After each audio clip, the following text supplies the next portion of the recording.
안녕하세요. 오늘 우리가 함께 파헤쳐볼 이야기는요. 정말 한편의 블록버스터 영화 같습니다. 하하, 정말 그렇죠. 고대 패권을 둘러싼 아홉 왕의 전쟁, 그리고 절체절명의 위기에서 펼쳐지는 구출작전, 또 승리하고 돌아온 한 남자 앞에 나타난 두 명의 미스테리한 왕까지, 바로 창세기 14장입니다. 네. 이 거대한 사건의 중심에 있는 아브람이라는 인물이 과연 어떤 선택을 하는지 그게 핵심이죠. 맞습니다.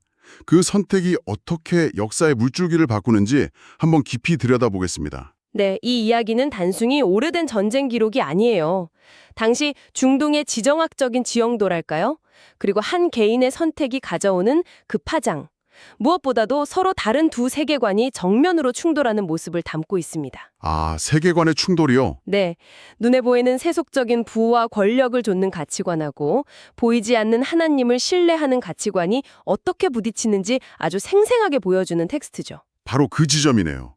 그러니까 단순히 누가 이겼다 졌다를 넘어서서 그 선택들 이면에 있는 가치관의 전쟁으로 들여다보는 게 오늘 저희의 목표가 되겠군요. 맞습니다. 자, 그럼 메소포타미아의 그 먼지바람 속으로 한번 들어가 보시죠.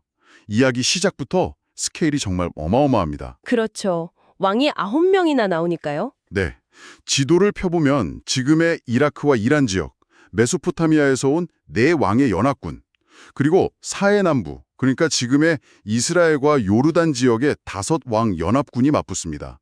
거의 고대판 세계 대전급인데요. 하하, 네. 이 전쟁 대체 왜 일어난 건가요? 핵심을 한마디로 하면 결국 돈과 지배권 문제였습니다.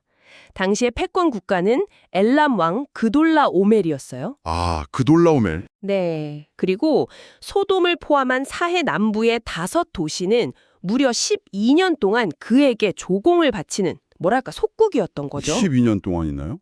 꽤 길었네요. 네. 그런데 13년째 되던 해에 반기를 든 겁니다.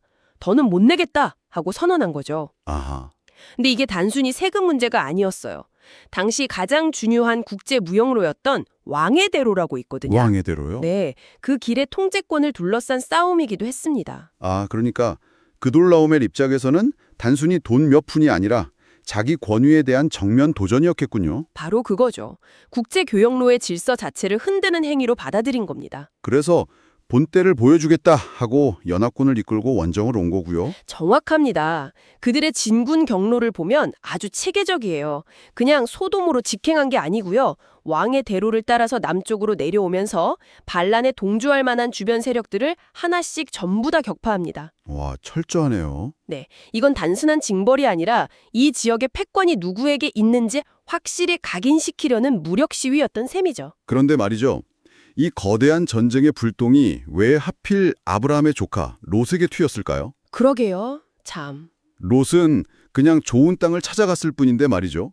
저희가 창세기 13장에서 봤듯이 롯이 아브라함을 떠나서 소돔을 택한 이유가 여호와의 동산 같고 애국 땅과 같았다. 맞아요. 물이 넉넉하고 비옥해 보였기 때문이죠. 그렇죠.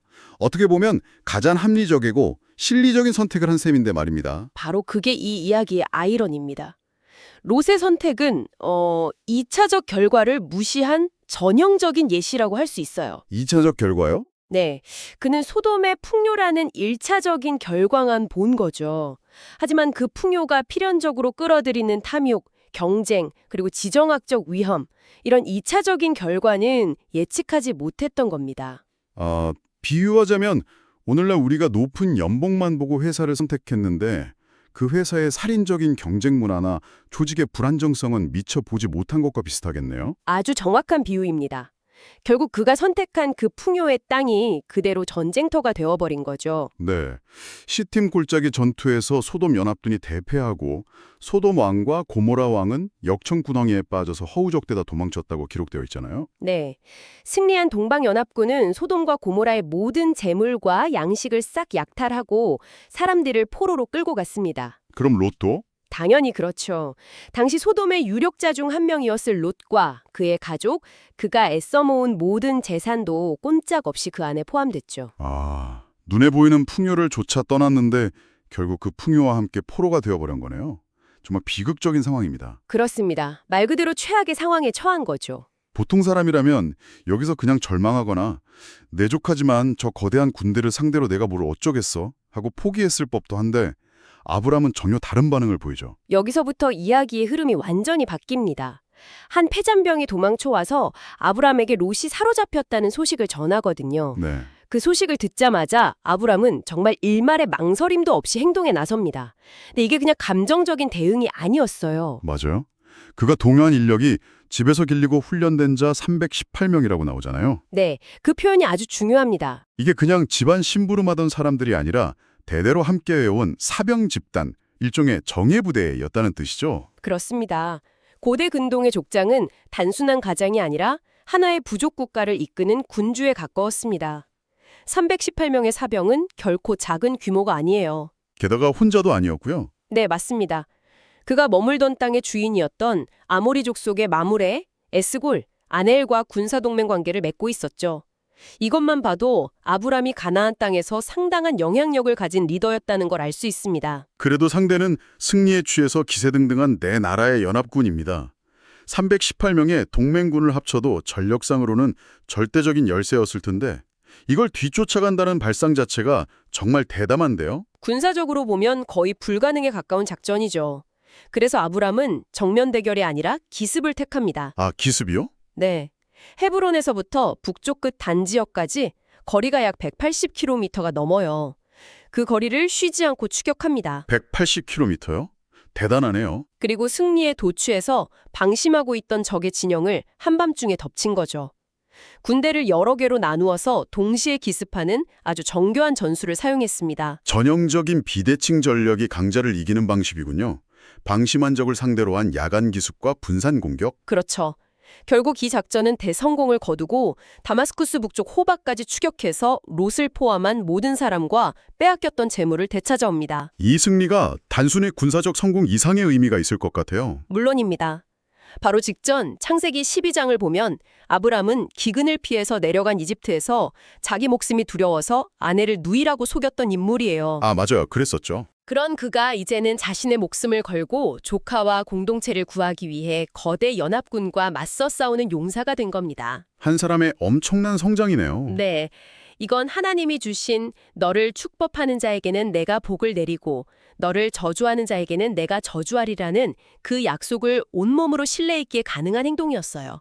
두려움에 떨던 한 개인이 약속 안에서 어떻게 담대한 공동체 리더로 성장하는지를 보여주는 정말 극적인 장면입니다. 엄청난 승리를 거두고 금에 환영하는 아브람 앞에 이제 두 명의 왕이 나타납니다. 여기서부터가 이 이야기의 진짜 클라이막스라고 할 수 있겠네요. 맞습니다. 물리적인 전쟁은 끝났지만 더 중요한 영적 가치관의 전쟁이 이제 시작되는 거죠. 그렇죠. 먼저 등장하는 인물이 살렘 왕 멜기세덱입니다. 살렘은 평화를 의미하고 훗날 예루살렘의 옛 이름으로 여겨지죠. 아, 예루살렘. 네. 그리고 멜기세덱이라는 이름 자체는 나의 왕은 정의라는 뜻입니다. 정의의 왕, 평화의 왕. 이름부터가 심상치 않네요. 그렇죠.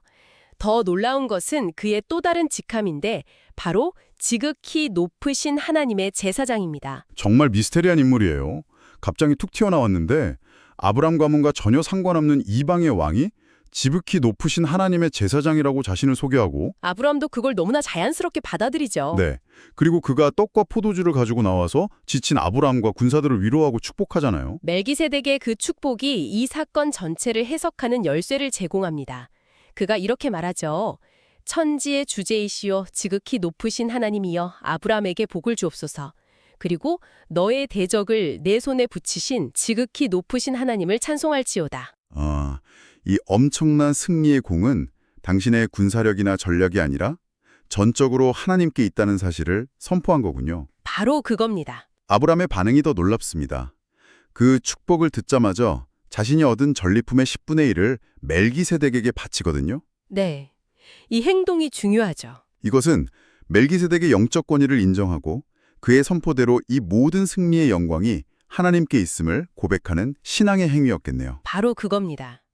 11조는 단순히 물질을 드리는 행위를 넘어서 내 모든 소유의 주인이 하나님이심을 인정하는 신앙 고백이거든요. 그렇군요. 아브람은 이 행위를 통해서 자신의 승리를 교만하게 자랑하는 대신 모든 영광을 하나님께 돌리면서 겸손히 엎드린 거죠. 그런데 이 영적인 교감이 끝나자마자 완전히 다른 종류의 왕이 등장합니다. 네, 패전했던 소돔왕이죠. 그가 아브람에게 아주 흥미로운 제안을 합니다. 사람은 내게 보내고 물품은 네가 가지라. 그렇죠. 겉으로만 보면 굉장히 관대해 보여요. 백성들 목숨만 구해줬으니 고맙다. 전리품은 구출의 대가로 당신이 다 가져라. 뭐 이런 거잖아요. 네. 패전한 왕이 할 수 있는 최선의 제안처럼 들리죠. 하지만 여기엔 아주 교묘한 함정이 숨어 있는 겁니다. 어떤 함정이죠? 이건 뭐랄까 현대의 기업 인수합병 협상과도 비슷해요. 단기적인 이익을 취하는 순간 장기적인 주도권과 명분을 상대에게 넘겨주게 되는 구조예요. 아, 만약 아브람이 이 제안을 덥석 받아들였다면 어떻게 됐을까요? 훗날 사람들이 이렇게 말할 겁니다. 아브람의 두자가 된 건 우리 소돔 왕께서 전리품을 다 줬기 때문이야. 와. 그러니까 승리의 영광과 부의 근원이 하나님이 아니라 소돔 왕으로 둔갑하게 되는 거군요. 그렇죠. 교묘하게 승리의 서사를 빼앗으려는 시도였던 겁니다. 자신의 패전 책임은 싹 덮고 아브람의 승리에 대한 공을 자신이 차지하려는 아주 세속적인 계산이 깔려 있었던 거죠. 정말 교활하네요. 맞습니다. 그런데 아브람은 그 본질을 정확히 꿰뚫어 봅니다. 그래서 하늘을 향해 손을 들고 맹세하면서 이렇게 말하죠.